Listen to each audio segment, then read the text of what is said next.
Olá, turminha. Olá, turminha, tudo bem com vocês? Hoje nós vamos para a nossa aula de história, ok? Enquanto vocês vão pegando os materiais, a professora vai ter uma conversinha com vocês. Tem algumas crianças que não estão realizando as suas tarefas com capricho. Eu preciso que vocês realizem essas tarefas com muito carinho e atenção.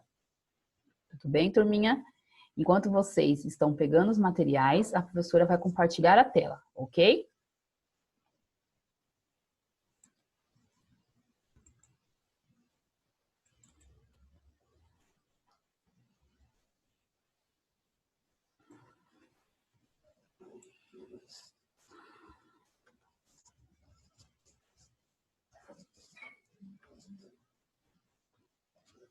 Vamos lá.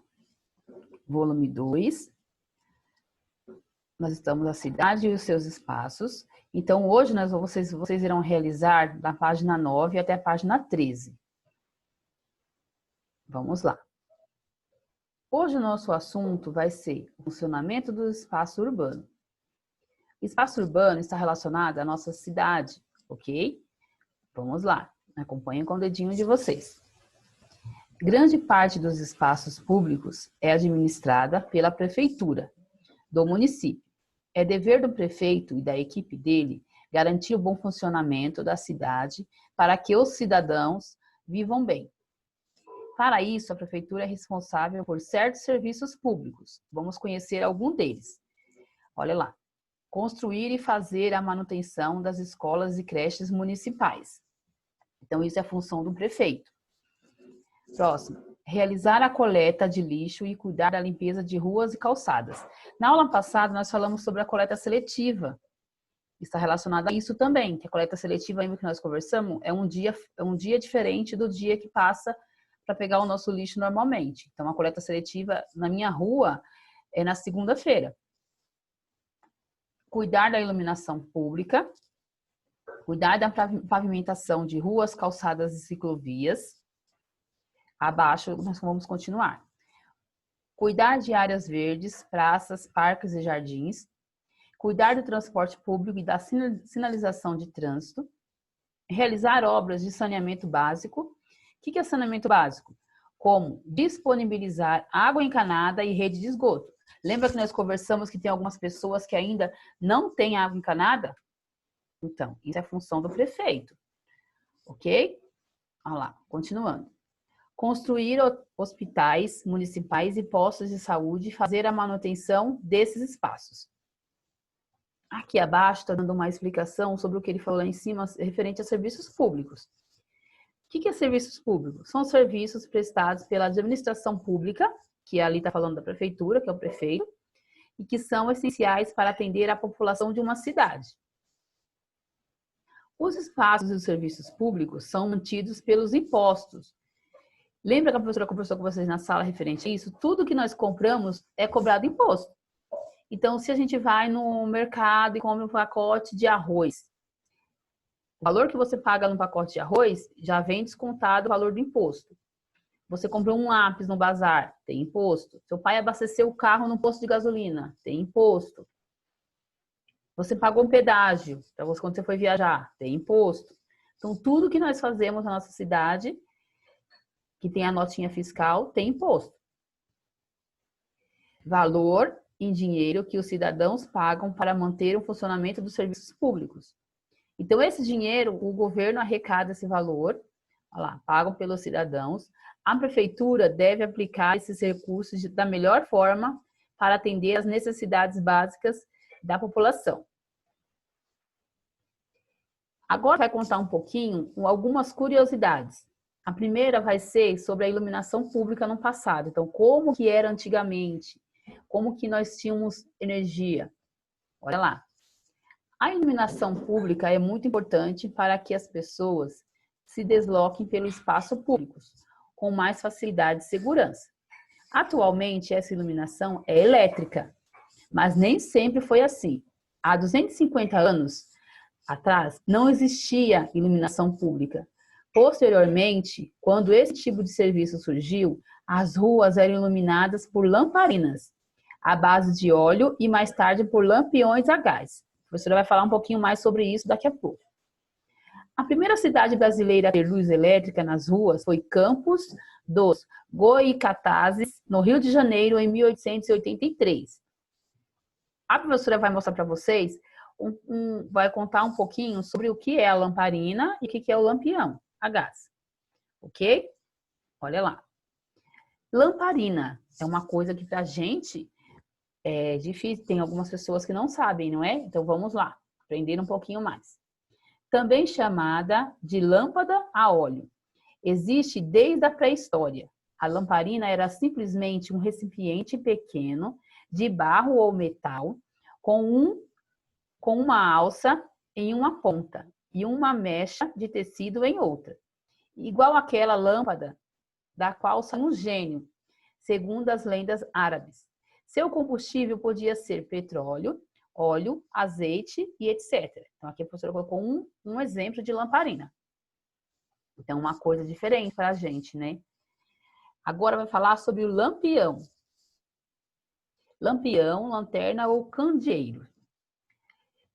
É um objeto destinado à iluminação, geralmente constituído por uma armação de metal. Então, está mostrando aqui. Esse aqui deve ser movido a querosene e esse movido a gás. Embora pudesse ser de outro material, como cerâmica, com um anteparo transparente, geralmente de vidro, que aí está mostrando esse aqui, ó, para proteger a fonte de luz, que pode ser uma vela, uma chama abastecida por combustível. Então, quais combustíveis que poderia ser usado no lampião? Querosene ou gás. Aqui deve ser querosene e aqui é gás. Por exemplo, ou mesmo vagalumes, como era costume na antiga China. As lanternas costumam ter alças ou pegas para que possam ser carregadas. Aqui está mostrando, ó, essa alça aqui e aqui, essa aqui deveria ser carregada por aqui, ó. Então, uma coisa que para a gente é uma curiosidade. Para alguns de vocês, talvez nunca devem ter visto como que era um lampião. Então, é uma parte legal da aula de história. Continuando. Agora vai falar sobre o abastecimento de água antigamente. Se na atualidade muitas pessoas recebem água tratada em casa, antigamente não havia essa facilidade. As pessoas precisavam coletar água em fontes e chafarizes, espalhados nas cidades, e carregavam o que recolhiam em barris apoiados na cabeça. Aqui está mostrando, ó. Isso aqui é uma obra do artista francês Jean. Ele registrou várias atividades do cotidiano de cidades brasileiras no passado. Nessa obra, por exemplo, à esquerda está representado um escravizado acendendo o lampião. Então, tinha uma pessoa que era responsável em acender e apagar esse lampião. Então, aqui está mostrando ele acendendo o lampião. E ao lado, que é esse rapaz aqui, um entregador de água com um barril apoiado na cabeça. Então, eram os escravos que faziam, né? Naquela época, eram os escravos. Aqui ao lado está perguntando, existe alguma fonte ou chafariz em sua cidade que foi usada para abastecimento de água no passado? A professora fez uma pesquisa e encontrou essa fonte, que chama Fonte dos Desejos. A nova Fonte dos Desejos, Glória, em 1922. Escultura em bronze do artista italiano Luigi Briciolara, que foi inaugurado no ano do centenário da independência do Brasil.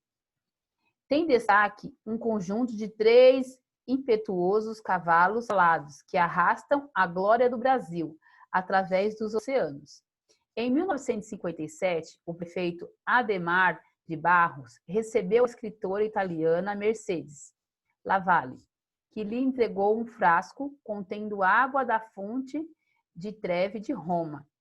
Durante cerimônia no monumento a Carlos Gomes, localizado acima da fonte, que é aqui acima, o prefeito despejou a água na fonte, como num ato de batismo, dando-lhe o nome de Fonte dos Desejos. Então, isso aqui fica no centro da nossa cidade, centro de São Paulo. Seguindo essa pesquisa que a professora fez, nós temos um outro tema. Cuidar dos espaços da cidade é um dever de todos. A prefeitura é responsável por manter os espaços públicos funcionando adequadamente. Contudo, toda a população também é responsável por cuidar desses espaços. Para que todas as pessoas possam utilizá-los, esses locais devem ser preservados. Como que nós devemos preservar esses espaços? Esses espaços urbanos significa não jogar lixo no chão, não estragar móveis da escola e de outros espaços, não pichar muros, não arrancar mudas de árvores ou plantas de canteiros e de praças, entre várias outras atitudes. Aí aqui está dando o significado de pichar. Escrever ou rabiscar em muros, fachadas de prédios, monumentos e outros espaços.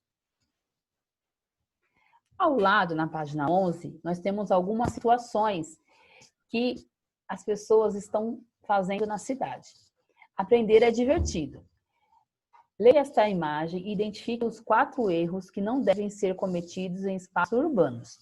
Então, aqui tem alguns erros, as pessoas estão cometendo algumas coisas que não devem ser feitas. Você vai circular 4 erros. Depois disso, nós temos abaixo, atividade. Ligue cada ilustração do espaço público à descrição de função. Então, nós temos aqui a prefeitura e aqui a Câmara Municipal. Então, você vai ligar quem é responsável por quê. Espaço onde são criadas as leis do município.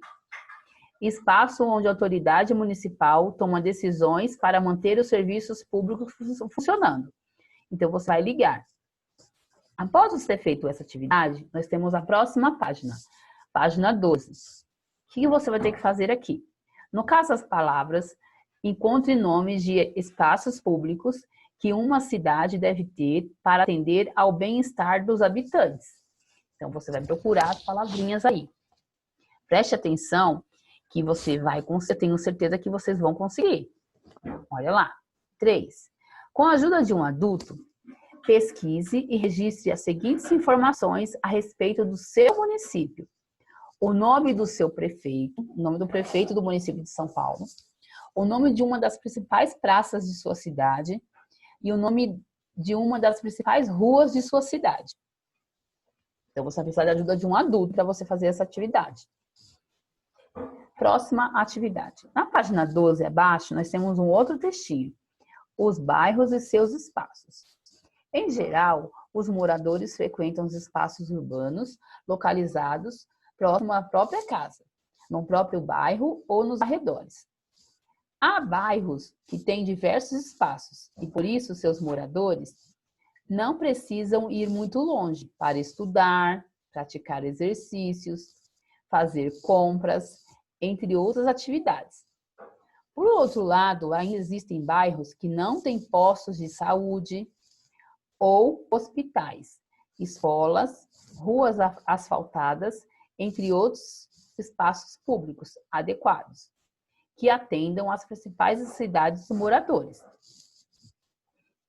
Na página 13, nós temos lá, eu faço parte da história. Como é o bairro onde você mora? Então, agora você vai precisar da ajuda de um adulto. Faça um passeio com um adulto da família nas proximidades de sua casa, para conhecer o entorno do lugar onde você vive. Durante o passeio, observe atentamente as ruas, as construções, os espaços públicos. No caderno, escreva as impressões que você teve sobre o que você observou. Então, você pode colocar isso no caderno de história. 2. Marque as características das ruas do seu bairro. Então, você vai marcar o X no que você encontrou no seu bairro. São asfaltadas ou pavimentadas. Há faixas de pedestre. Há iluminação pública, aqueles postes lá que tem na rua. São bem sinalizadas. As calçadas são bem cuidadas. Há árvores ou pequenas áreas verdes. Então, você vai observar isso ao redor do seu bairro. Continuando. No exercício 3, indique os espaços urbanos e serviços públicos que existem no seu bairro. Então, você vai marcar um X no que tem no seu bairro. No seu bairro, se o seu bairro tem loja comercial, parque, restaurante, posto de saúde ou hospital público, supermercado, escola pública, transporte público, coleta de lixo e área de preservação ambiental. Então, você vai marcar um X no que tem no seu bairro. Descreva número 4. Descreva o seu bairro ideal. Como ele seria? O que existiria nele? Então, talvez se tem alguma coisa que você gostaria de acrescentar no seu bairro, você vai colocar aqui na resposta número 4. Tudo bem? Então, conforme o professor explicou, você irá realizar no livro de história da página 9 até a página 13. Ok, turminha? Não esqueçam de pedir a ajuda de um adulto para ajudar você a responder as perguntas relacionadas. Eu faço parte da história. Tudo bem, turminha? Um beijinho, fiquem com Deus, se cuidem e até a próxima aula.